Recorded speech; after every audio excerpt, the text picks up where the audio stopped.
स्वागत है अपने एक नई वीडियो में। और जिसमें आज हम लोग टॉप 15 क्वेश्चन ज्योग्राफी के पढ़ेंगे जो कि यूपी टीजीटी पीजीटी के लिए बहुत इम्पोर्टेंट रहेंगे। तो हम लोग स्टार्ट करते हैं। और स्टार्ट करने से पहले एक बार फिर से गुजारिश करूंगा कि आप लोग चैनल पर अगर नए हैं तो चैनल को सब्सक्राइब करके बेल आइकन दबाएं और अपने दोस्तों को भी शेयर करें।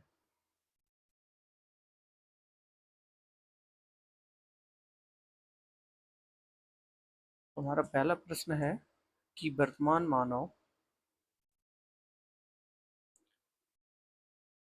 मानव का आगमन पृथ्वी पर किस युग में हुआ था।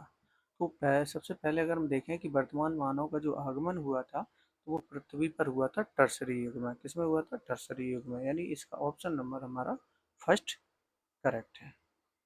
नेक्स्ट क्वेश्चन देखेंगे। नेक्स्ट क्वेश्चन है कि निर्जातीय के संदर्भ में निम्न कथनों में कौन सा कथन सही नहीं है। यानी निर्जातीय के संदर्भ में निम्नलिखित में से कौन सा कथन सही नहीं है।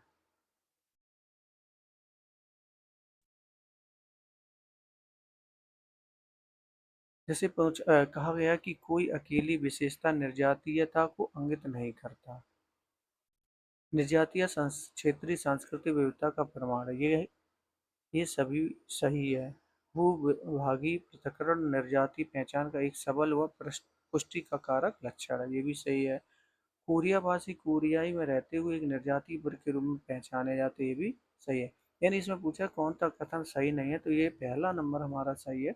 ये सही नहीं है कि कोई अकेली विशेषता निर्जाति को इंगित नहीं करता है। कोई एक विशेषता जो है निर्जाति को इंगित करता है। नेक्स्ट क्वेश्चन देखेंगे हम। थर्ड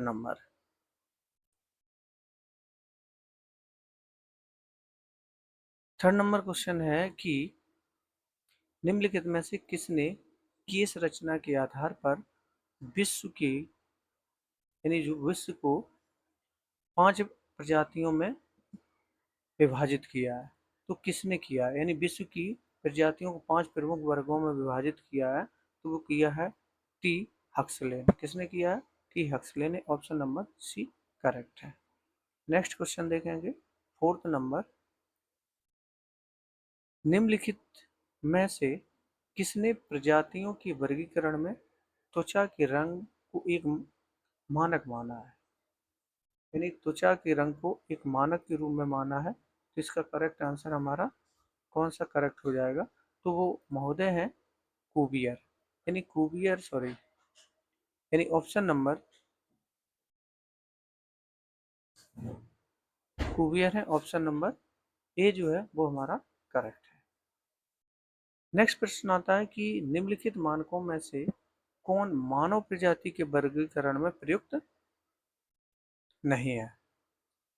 बहुत इंपॉर्टेंट क्वेश्चन है। यानी निम्नलिखित मानकों में से कौन मानव प्रजाति के वर्गीकरण में प्रयुक्त नहीं होता है। जैसे आंख है, ये मानव प्रजाति के वर्गीकरण में है। नाक ये भी है।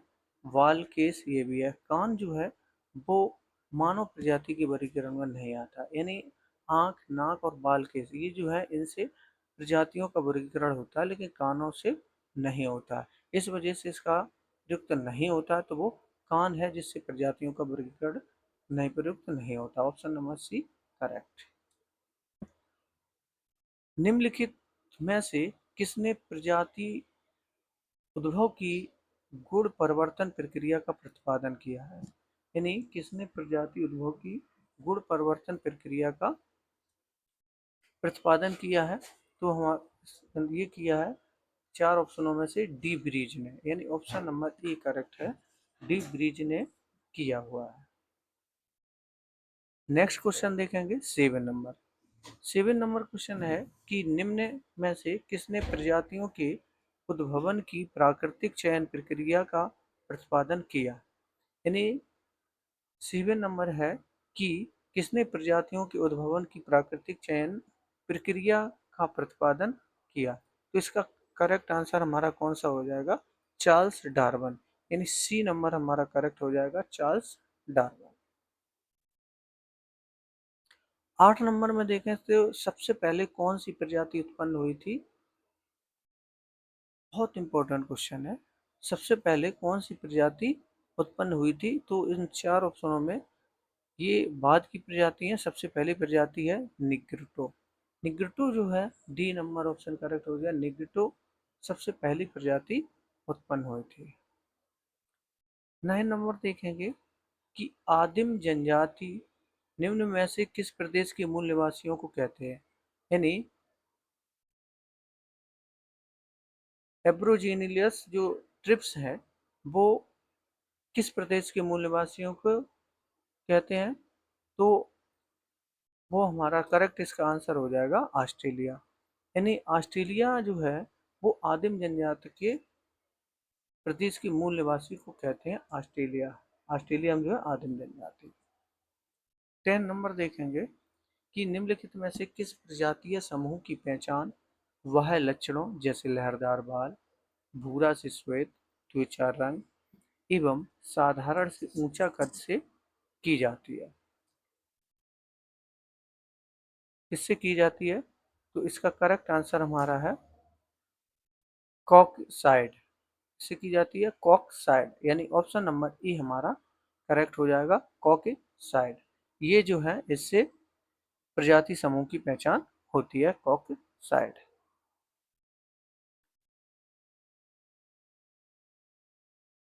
नेक्स्ट क्वेश्चन आता है 11 नंबर, मंगोल प्रजाति की जन्मभूमि क्या है? मंगोल प्रजाति की जन्मभूमि क्या है? जैसे भारत, इंडोनेशिया, चीन। तो मंगोल जात की जो प्रजाति का जन्मभूमि है मध्य एशिया, यानी मध्य पश्चिमी एशिया। ऑप्शन नंबर डी हमारा करेक्ट। 12 नंबर देखते हैं, मंगोलाइड्स प्रजाति की उत्पत्ति का क्षेत्र जो है वो माना जाता है, कौन सा माना जाता है? जो मंगोलाइड्स प्रजाति की उत्पत्ति का जो क्षेत्र है वो है मध्य एशिया। कौन सा है?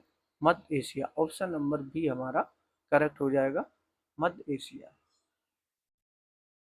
नेक्स्ट क्वेश्चन देखते हैं 13 नंबर, मंगोलाइड प्रजाति की वह कौन सी विशेषता है जो उसे अन्य प्रजातियों से अलग करती है? यानी मंगोलाइड प्रजाति की वह कौन सी विशेषता है जो अन्य प्रजातियों से अलग करती है? बहुत इंपॉर्टेंट क्वेश्चन है। तो वो है हमारे जैसे पीतबड़। कौन है? पीतबड़ इसका जो है वो अन्य प्रजातियों से अलग करती है। इसका करेक्ट आंसर हो जाएगा सी नंबर। 14 नंबर देखेंगे कि निम्नलिखित में से किस प्रजाति ने कांस्य संस्कृति का सूत्रपात किया और सिंधु घाटी सभ्यता को विकसित किया? किस प्रजाति ने कांस्य संस्कृति का सूत्रपात किया एवं सिंधु घाटी सभ्यता को विकसित किया? 14 नंबर है। तो इसका करेक्ट आंसर हमारा हो जाएगा भूमध्य सागरी, यानी ऑप्शन नंबर हमारा सी करेक्ट हो जाएगा, भूमध्य सागरी। ये जो है सिंधु घाटी सभ्यता को विकसित किया था और कांस्य संस्कृति का सूत्रपात भी किया था भूमध्य सागरी। 15 नंबर देखेंगे, बुशमैन होटांट प्रजाति संबंधित है किससे? यानी जो बुशमैन है वो किस प्रजाति से संबंधित है? तो बुशमैन होटांट जो प्रजाति संबंधित है वो है निग्रोइड प्रजाति से, यानी ऑप्शन नंबर ए करेक्ट हो जाएगा, निग्रोइड प्रजाति से। नेक्स्ट क्वेश्चन आता है 16 नंबर कि डिनारिक प्रजाति कहाँ निवास करती है? सभी इंपॉर्टेंट क्वेश्चन है। अगर वीडियो पसंद आ रही तो प्लीज चैनल को सब्सक्राइब करें और वीडियो को लाइक भी करते चलें। तो जो डिनारिक प्रजाति है वो कहाँ निवास करती है? तो वो करती option number A correct, Switzerland में जो है वो डिनारिक प्रजाति निवास करती है, यानी 16 के लिए ए नंबर। सर हर्बर्ट रिस्ले द्वारा भारतीय प्रजातियों को कितने वर्गों में वर्गीकृत किया गया है? नहीं, सर हर्बर्ट रिस्ले द्वारा भारतीय प्रजातियों को कितने वर्गों में किया गया? तो 7 में किया गया, यानी ऑप्शन नंबर सी करेक्ट हो जाएगा। 7 हर्बर्ट रिस्ले ने जो वर्गीकृत किया था प्रजाति को 7 वर्गों में विभाजित किया है। 80 नंबर देखें, निम्नलिखित में सुमेलित करना है कि मानव प्रजातियां अधिकांश व्यक्ति यहाँ से, यानी मानव प्रजातियां ये हैं और ये कहाँ पर ये निवास करने वाली हैं।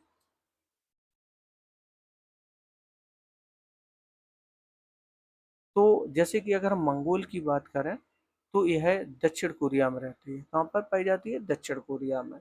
कॉकसाइड की अगर बात करें तो ये जर्मनी में पाई जाती है। कहाँ पाई जाती है? जर्मनी में। अगर हम ऑस्ट्रेलिया की बात करें तो यह श्रीलंका में पाई जाती है। कहाँ पाई जाती है? श्रीलंका में। और निग्रोइड इथि इथियोपिया में इथियोपिया में पाई जाती है।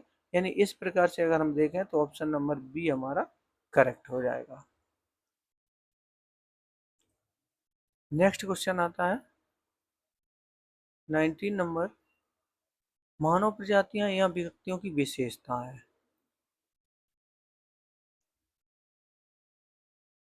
तो जैसे अगर हम बात करें मंगोल की, तो मंगोल की विशेषता क्या है कि ये जो मंगोल प्रजाति है यह कत्थई सी काली, कत्थई या पीली कत्थई त्वचा होती है इसकी। और अगर हम कॉक्साइड की बात करें तो ये हल्के से गहरे कत्थई बाल इनके होते हैं कॉक्साइड प्रजाति के।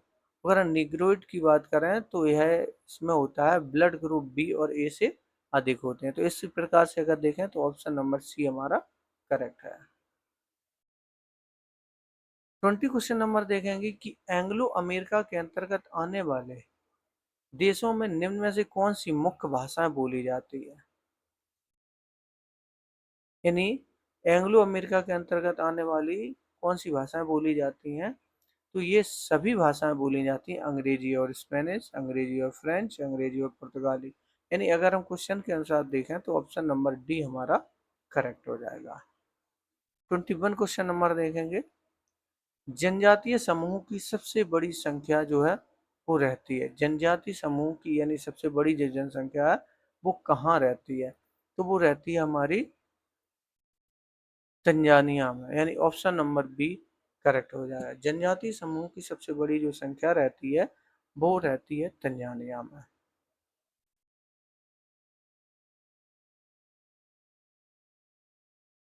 22 क्वेश्चन नंबर की बात करते हैं।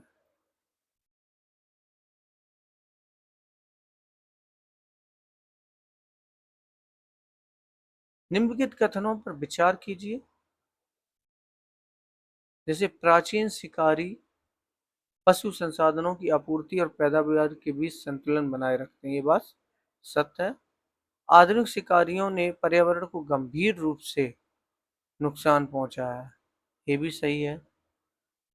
एक्समोस तेजी से शिकार करना छोड़ रहे हैं, उपरोक्त में से कौन सा कथन से कथन सत्य है। ये भी सही है, तो इसका ऑप्शन नंबर बी करेक्ट हो जाएगा, 1 और 2 और 3। अब नेक्स्ट क्वेश्चन है कि निम्नलिखित में से किस समूह से एक्समो संबंधित है। जैसे कि हमने पहले भी एक बार पढ़ा चुके हैं, तो जो एक्समो जो संबंधित है वो है मंगोलाइड से। यानी ऑप्शन नंबर बी करेक्ट हो जाएगा, मंगोलाइड प्रजाति से संबंधित है एक्समो प्रजाति। निम्नलिखित शिकार करने हेतु हार्पून नामक यंत्र का प्रयोग किया जाता है, वो किसके द्वारा किया जाता है। यानी जो हार्पून प्रजाति यंत्र है वो कौन सी जनजाति है जो प्रयोग करती है।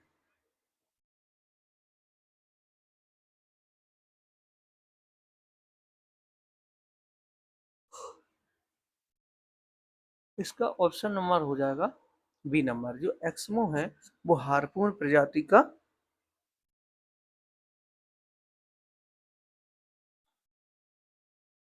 हार्पून जो प्रजाति है उसका प्रयोग करते हैं कौन? एक्समो।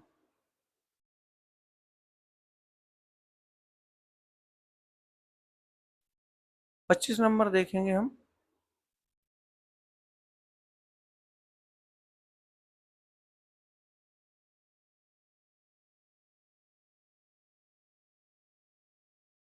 क्वेश्चन नंबर है कि काइक नामक नाव कौन प्रयोग करता है।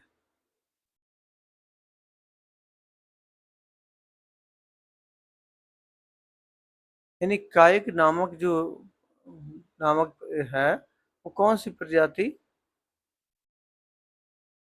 प्रयोग करती है, तो वो करती है एक्समो, यानी ऑप्शन नंबर सी हमारा करेक्ट हो जाएगा।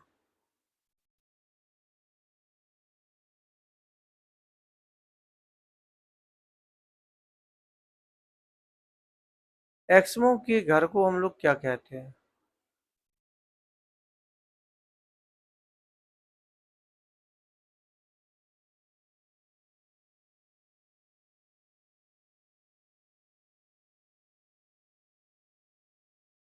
यानी जो एक्समो है इनके घर को हम लोग क्या कहते हैं? जैसे हारपून है, बिगलू है, इग्लू है, हट। तो इसका ऑप्शन नंबर करेक्ट है इग्लू। यानी इग्लू जो है वो एक्समो प्रजाति के घर को हम लोग इग्लू कहते हैं।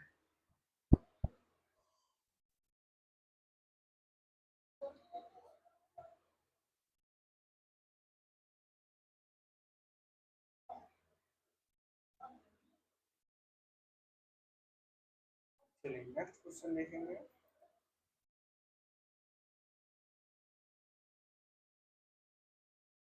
मसाई जनजाति कहाँ पाई जाती है?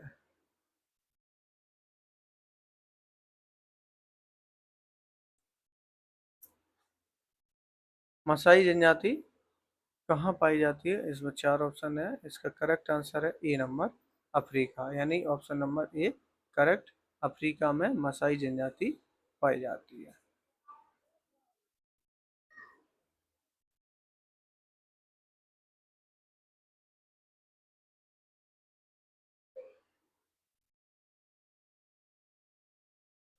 मसाई आदिम जात का मूल निवास स्थान है, जैसे मालाया, प्रायद्वीप, मध्यवर्ती भाग।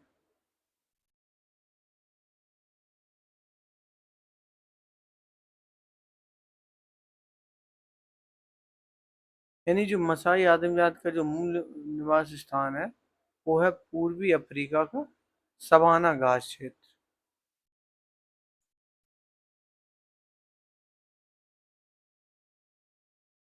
इसका ऑप्शन नंबर डी हमारा करेक्ट हो जाएगा। चलिए नेक्स्ट क्वेश्चन देखेंगे हम।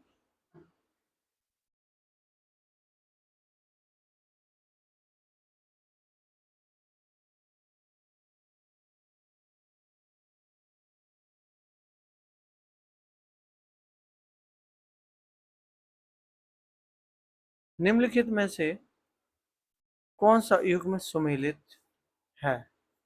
क्वेश्चन कह रहा है कि जो निम्नलिखित में से कौन सा युग्म सुमेलित है?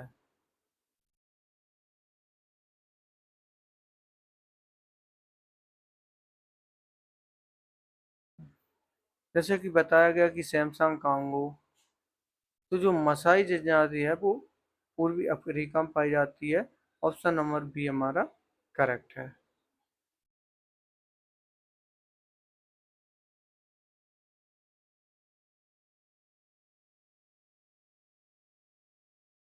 मसाई जनजाति क्या है? मसाई जनजाति जो एक है वो पशुपालक कृषक है।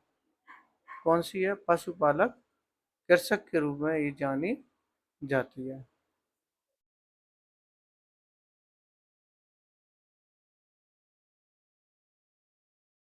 नेटवर्क प्रॉब्लम आ रही है, हम लोग अब नेक्स्ट वीडियो में पढ़ेंगे इसे अगले क्वेश्चन।